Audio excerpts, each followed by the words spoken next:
Halo, perkenalkan nama saya Lisa Andriana dari mahasiswa Fakultas Hukum UPN Veteran Jakarta.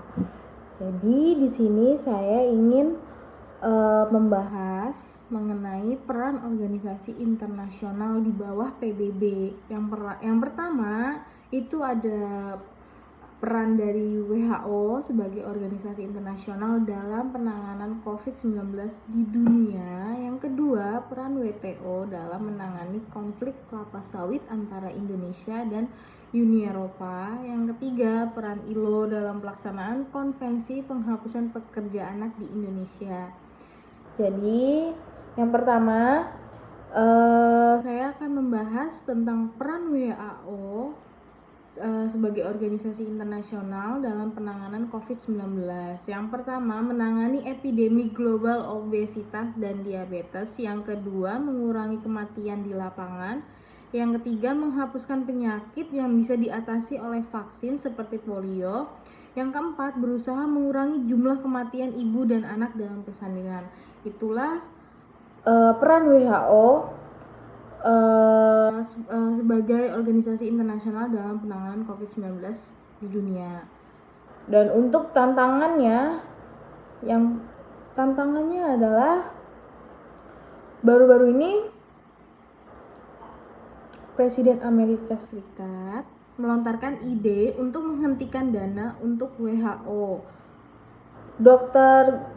Ghebreyesus menyerukan agar negara-negara tidak mempolitisasi virus ini. Amerika Serikat merupakan donor terbesar WHO, organisasi yang dananya mengandalkan kombinasi iuran anggota tergantung kekayaan dan jumlah penduduk dan sumbangan sukarela. Sumbangan sukarela ini merupakan sumber terbesar dari keseluruhan anggaran tahunan WHO. Dr. Jeremy Farrar, Direktur Wellcome Trust Inggris, mengatakan WHO membutuhkan lebih banyak sumber daya untuk mengatasi pandemi. Kita sedang menghadapi tantangan terbesar dalam kehidupan kita bersama. Tak ada organisasi lain yang bisa mengerjakan apa yang dikerjakan WHO sekarang ini. Ini adalah saatnya solidaritas, bukan perpecahan. Prof. Sridhar mengatakan langkah AS itu bisa merugikan diri mereka sendiri. Jika WHO terdampak oleh langkah ini, maka kemampuan mereka dalam respon COVID-19 juga penyakit lain seperti malaria dan TB ikut terkena akibatnya. Dan kita akan melihat kebangkitan kembali penyakit-penyakit ini yang kita pikir sudah berhasil kita atasi. Jadi itu adalah peran dan tantangan WHO dalam menghadapi COVID-19 dunia. Dan yang kedua, saya akan membahas tentang peran WTO dalam menangani konflik kelapa sawit antara Indonesia dan Uni Eropa. Jadi, WTO sebagai satu-satunya rezim perdagangan internasional memiliki peran untuk memutus sengketa melalui dispute settlement body dengan kedua negara melakukan serangkaian proses penyelesaian sengketa. Jadi, tahun 2014, WTO menerima request for consultation dari Indonesia. Kemudian tahun 2015 diadakan request for establishment panel atau REP oleh Indonesia, dilanjutkan dengan sidang reguler.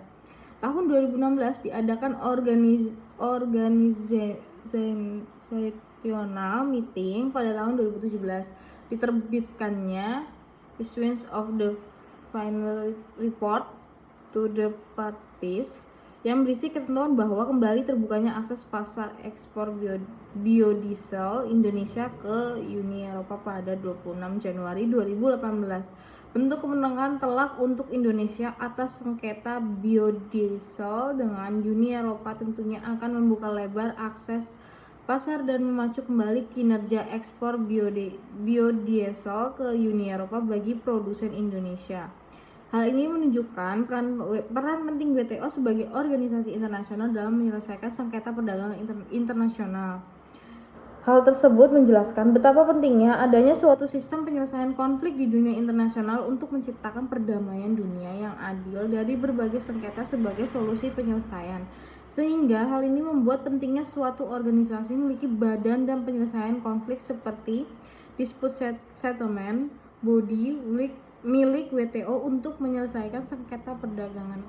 Adanya Dispute Settlement Body dalam WTO merupakan bentuk peran organisasi internasional dalam menciptakan suatu arena dalam penyelesaian sengketa bagi negara-negara anggotanya.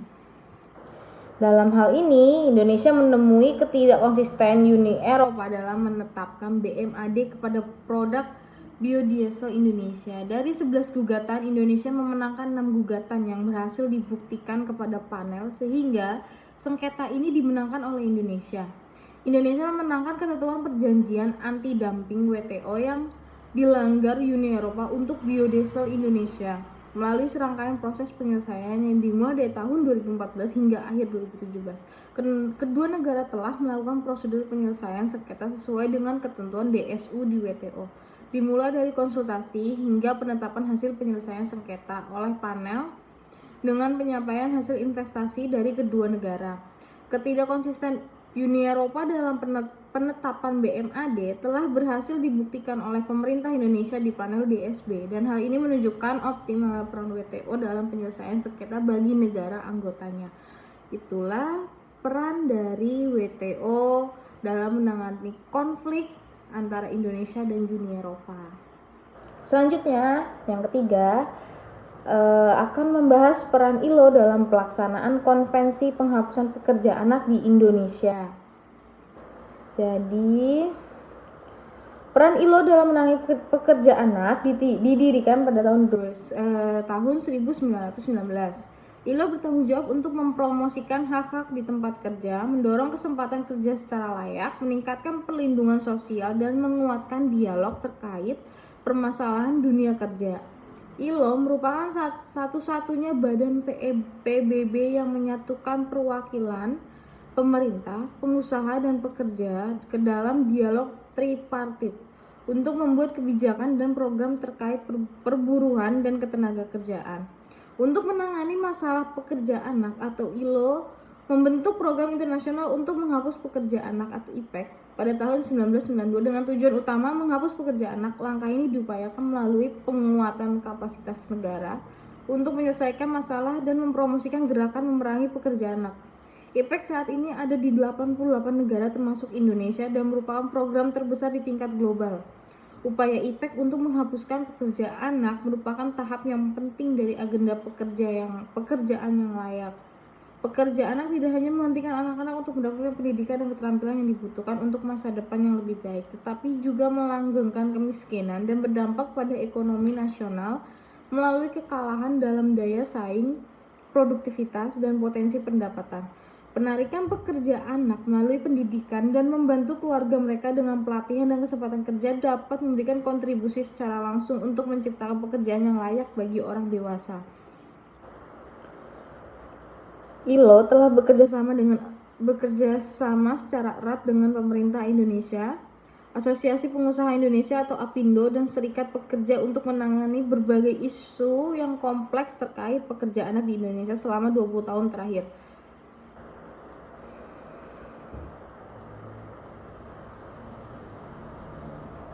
Nota ini juga menandai dimulainya kerja sama ILO dengan Indonesia melalui pelaksanaan program IPEC untuk menanggulangi penyebab pekerja anak serta melindungi anak-anak Indonesia dari masa depan mereka.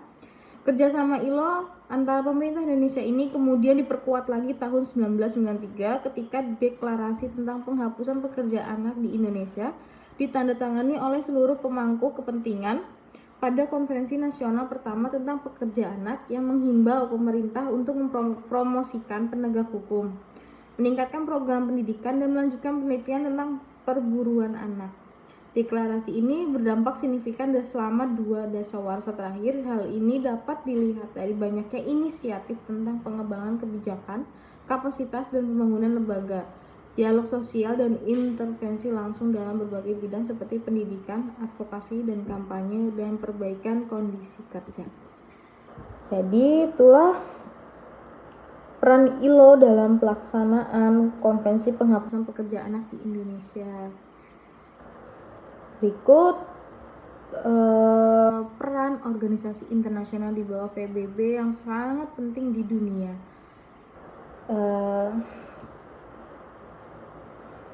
Jadi peran dari WHO, WTO, dan ILO itu sangat berdampak sekali di dunia, termasuk Indonesia. Indonesia sangat dibantu oleh peran organisasi internasional yang berada di bawah PBB. Sekian, itulah pembahasan dari saya. Terima kasih.